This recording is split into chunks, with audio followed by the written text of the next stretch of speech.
नमस्कार, हिमाचल अभी से मैं दिव्या। पेश है आप तक के मुख्य समाचार। 492 साल बाद प्रतीक्षा खत्म। पीएम मोदी चांदी की ईंट रखकर करेंगे निर्माण का शुभारंभ। अयोध्या शहर सील, गाड़ियों को नहीं मिल रही एंट्री, ऐसी है सुरक्षा व्यवस्था। 30 साल से मंदिर के डिजाइन पर काम कर रहा है सोमपुरा परिवार। राम मंदिर को बताया 15 पीढ़ियों का सबसे बड़ा प्रोजेक्ट। बीजेपी ने 1989 में पालमपुर में लिया था अयोध्या में राम मंदिर बनाने का संकल्प। कांग्रेस नेता दिग्विजय ने फिर उठाए शिलान्यास के मुहूर्त पर सवाल, कहा प्रभु क्षमा करना। शेयर बाजार 285 अंकों की तेजी के साथ 38,000 के करीब खुला सेंसेक्स। निफ्टी में भी उछाल। महाराष्ट्र के पूर्व सीएम शिवाजी राव पाटिल नीलांगेकर का पुणे में निधन। कोरोना के खिलाफ दोहरी मार वाली एक और वैक्सीन ट्रायल में सफल। हिमाचल में निजी कंपनी को कोरोना टेस्ट की अनुमति, 700 रुपए होगी फीस। डीएसपी और एएसपी के कामकाज से संतुष्ट नहीं डीजीपी। कांगड़ा व सिरमौर के दौरे में पाई अव्यवस्था। अब समाचार विस्तार से। आपके स्वास्थ्य का प्रहरी श्री बालाजी हॉस्पिटल, कांगड़ा, हिमाचल। 492 वर्ष बाद अंततः शुभ घड़ी आ ही गई। अयोध्या में भव्य श्री राम जन्मभूमि मंदिर निर्माण की 5 सदी से चली आ रही प्रतीक्षा समाप्त होने का ऐतिहासिक पल आ गया है। बुधवार को शुभ मुहूर्त दोपहर 12:15 पर पीएम नरेंद्र मोदी के हाथों श्री राम जन्मभूमि स्थल पर मंदिर निर्माण के लिए भूमि पूजन के साथ ही औपचारिक रूप से मंदिर निर्माण के कार्य का शुभारंभ हो जाएगा। इसके साथ ही करोड़ों राम भक्तों की प्रतीक्षा के साथ ही उनके सारे संशय और असमंजस भी समाप्त हो जाएंगे। उन हजारों दिवंगत आत्माओं को शांति मिल जाएगी जो इस स्थान पर भव्य राम मंदिर निर्माण के संकल्प और सपने के साकार होने की प्रतीक्षा करते करते संसार से चले गए। अब लोगों को इंतजार रहेगा तो सिर्फ उस घड़ी का कि मंदिर निर्माण पूर्ण होने के बाद रामलला अपने मूल स्थान पर कब विराजेंगे। पर ये इंतजार पहले जैसा नहीं होगा। मंदिर निर्माण की शुरुआत सिर्फ राम भक्तों की ही नहीं, उन शिलाओं और पत्थरों की प्रतीक्षा समाप्त करेगी जो कई दशकों से राम मंदिर में अपने ठौर की प्रतीक्षा कर रहे हैं। अयोध्या में भूमि पूजन के शुभारंभ में कुछ समय बाकी है। पूरी अयोध्या नगरी में जश्न का माहौल है। भूमि पूजन के पल जैसे जैसे नजदीक आ रहे हैं, वैसे वैसे अयोध्या के लोगों में उत्साह और उल्लास बढ़ता जा रहा है। पीएम खुद ऐतिहासिक क्षण के गवाह बनने जा रहे हैं, इसलिए सुरक्षा व्यवस्था के चाक चौबंद इंतजाम किए गए हैं। समूचे अयोध्या शहर को सील कर दिया गया है। बाहर से नगर में आने वाली किसी भी गाड़ी को प्रवेश की इजाजत नहीं है। पीएम नरेंद्र मोदी आज राम मंदिर की आधारशिला रखने जा रहे हैं। इससे पहले भूमि पूजन की सारी तैयारियां पूरी कर ली गई हैं। अयोध्या में चारों ओर भूमि पूजन का जश्न मनाया जा रहा है। कहीं आश्रमों में भजन कीर्तन चल रहा है तो कहीं लोग बधाई गीत गा रहे हैं। साधु संतों के साथ आम लोग भी खुशी के इस पल में शामिल है। कोई डफली बजा रहा है तो कोई डमरू बजा रहा है और कोई तबले की थाप पर अपनी खुशी का इजहार कर रहा है।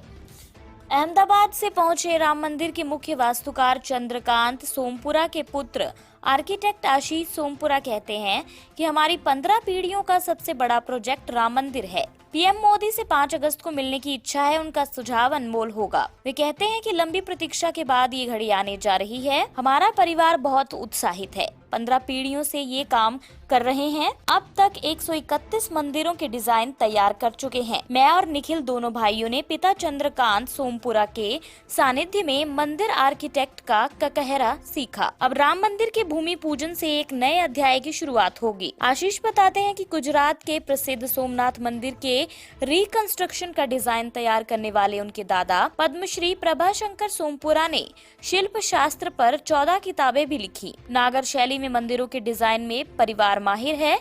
इसी शैली में राम मंदिर का निर्माण भी होगा।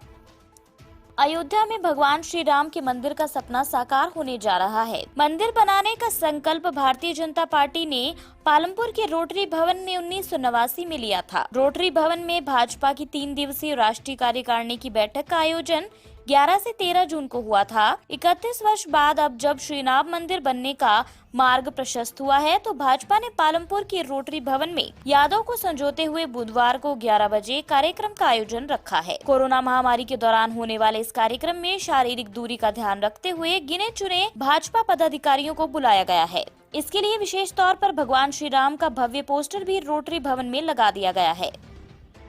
उत्तर प्रदेश के अयोध्या में पीएम नरेंद्र मोदी राम मंदिर का शिलान्यास करेंगे। इसके बाद राम मंदिर निर्माण की प्रक्रिया शुरू हो जाएगी। जहां एक तरफ सभी देशवासी इसे लेकर उत्साहित हैं, वहीं दूसरी ओर कांग्रेस के वरिष्ठ नेता और राज्यसभा सांसद दिग्विजय सिंह ने इसके मुहूर्त को लेकर एक बार फिर सवाल उठाए हैं। उन्होंने कहा कि शिलान्यास ज्योतिष शास्त्र की स्थापित मान्यताओं के विपरीत हो रहा है। कांग्रेस नेता ने ट्वीट कर कहा कि आज अयोध्या में भगवान रामलला के मंदिर का शिलान्यास वेद द्वारा स्थापित ज्योतिष शास्त्र की स्थापित मान्यताओं के विपरीत हो रहा है। हे प्रभु, हमें क्षमा करना। ये निर्माण निर्विघ्न रूप से पूरा हो, यही हमारी आपसे प्रार्थना है।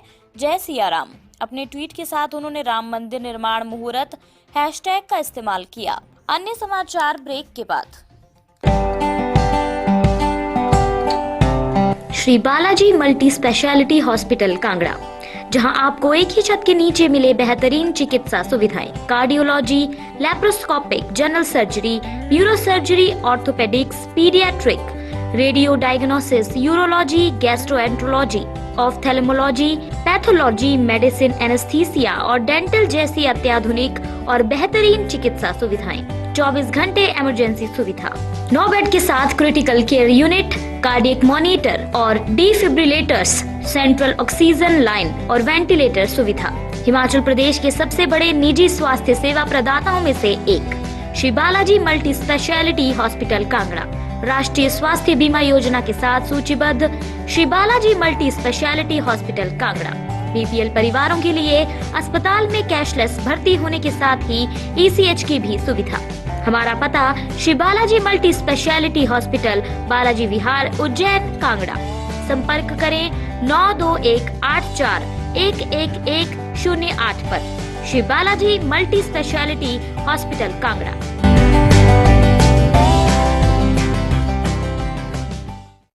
आज सप्ताह के तीसरे कारोबारी दिन शेयर बाजार की शुरुआत हरे निशान पर हुई। बॉम्बे स्टॉक एक्सचेंज का प्रमुख इंडेक्स सेंसेक्स 2085.60 अंक यानी 0.76% ऊपर 37,973.51 के स्तर पर खुला। वहीं नेशनल स्टॉक एक्सचेंज का निफ्टी 0.74% यानी 81.70 अंकों की बढ़त के साथ 11,177 के स्तर पर खुला। दिग्गज शेयरों की बात करें तो आज Infratel, L and T, Reliance Infosys, Grasim, Tech Mahindra, doctor Reddy, HDFC, ONGC और एसबीआई की शुरुआत बढ़त पर हुई। वहीं Tata Motors, Titan, Power Grid, BPCL, Hindustan Unilever, Hindalco, Kotak bank, HDFC bank, Bajaj auto और आईओसी के शेयर गिरावट पर खुले। महाराष्ट्र के पूर्व सीएम शिवाजी राव पाटिल निलांगेकर का बीमारी के कारण बुधवार को पुणे में निधन हो गया। वे 89 वर्ष के थे। उनके परिवारजनों ने बताया कि निलांगेकर का यहां एक निजी अस्पताल में निधन हो गया।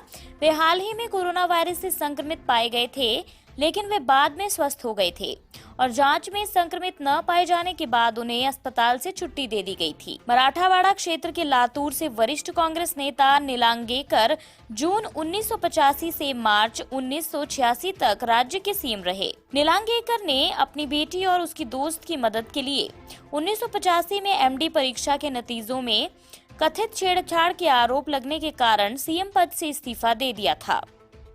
कोरोना वायरस के इलाज के लिए एक और वैक्सीन सफलता के मुकाम छू रही है। अब एक और कंपनी ने दावा किया है कि उसकी वैक्सीन कोरोना वायरस से तो बचा ही रही है, साथ ही शरीर में इम्यूनिटी में भी इजाफा कर रही है। यानी इसकी वैक्सीन कोरोना वायरस को तो खत्म करेगी ही, साथ ही भविष्य में कोरोना का हमला न हो इसके लिए शरीर में उच्च स्तर की एंटीबॉडीज भी बनाएगी। इस दवा कंपनी का नाम नोवावैक्स है। नोवावैक्स कंपनी की कोरोना वैक्सीन NVX-CoV2373 की सफलता की इस घोषणा के बाद उसके शेयरों में 10% की बढ़ोतरी हुई है।